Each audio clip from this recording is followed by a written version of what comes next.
There's a misnomer out there that an audit and a fraud examination are one and the same, or that if a company is being audited, that they're safe from fraud. So the first thing I always say is an audit is not a fraud detection tool. There's data to show us that it's very last on the list in terms of how fraud is uncovered. But I think it's important for us to realize that a financial statement audit, a typical audit done by a CPA firm, is to ensure the financial statements are reasonably stated. And they are hampered in their work in terms of materiality or a certain level of transaction that they're looking at. They take random samples.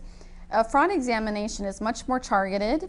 We're not hampered by materiality. We generally look at every transaction in a specific area.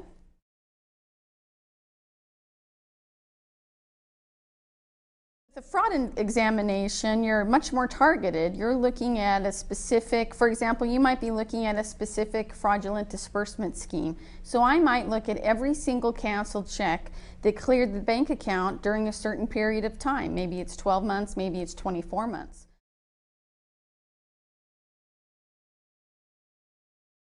When we learn or hear about financial statement fraud, we hear about the Enrons of the world, the WorldComs of the world, maybe the MF Global fiasco that's currently happening. And certainly a lot of those companies, they committed financial statement fraud to ensure that investors stayed with them, to ensure that they met analyst projections on Wall Street. But what we're seeing on Main Street with privately held companies is the fact that they need financing for lines of credit so that they can make payroll every month, or in order to get financing for a new building or for purchases of inventory. And it's much harder to do that in the banking climate that we are currently operating in. And committing a financial statement fraud could be easily rationalized by, if I just create fictitious sales, for example, so that creates sales for me on the income statement side and accounts receivable on the balance sheet side. It's going to make the bank really happy. Then I'm going to be able to buy that inventory. I'm going to sell that inventory. I'm going to make the payment on the loan, and nobody's ever going to be the wiser. And it can be a slippery slope as that. And so I think the rationalization piece gets easier, especially in a more difficult banking environment.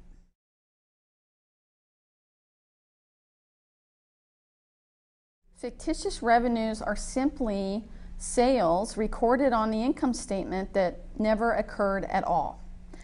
And it can be manipulated by physically creating an invoice to a real customer or to a fake customer, with the opposite side of that transaction going to accounts receivable.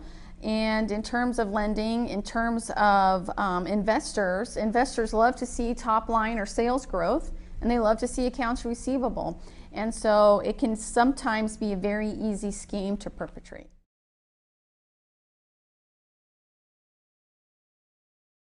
Timing differences are a function of what we call GAAP, Generally Accepted Accounting Principles. And GAAP tells us accountants that we have to match revenues with expenditures. So on a financial statement, when you earn revenue, whether or not the money comes in from your client or your customer, when you earn revenue, you've got to record it on your books.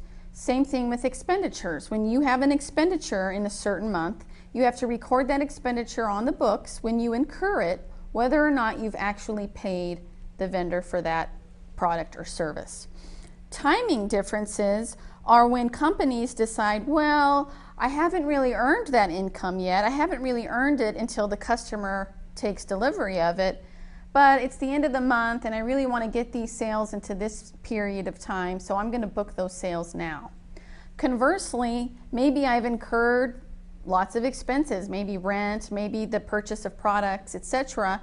And if I record those expenses at the end of this period, it's really going to hurt my net income. It's going to hurt my bottom line. So I'm just going to record those in the next period. And by doing that, we've created what we call a timing difference, where we've not accurately matched the revenues and the expenditures, and it makes those financial statements false.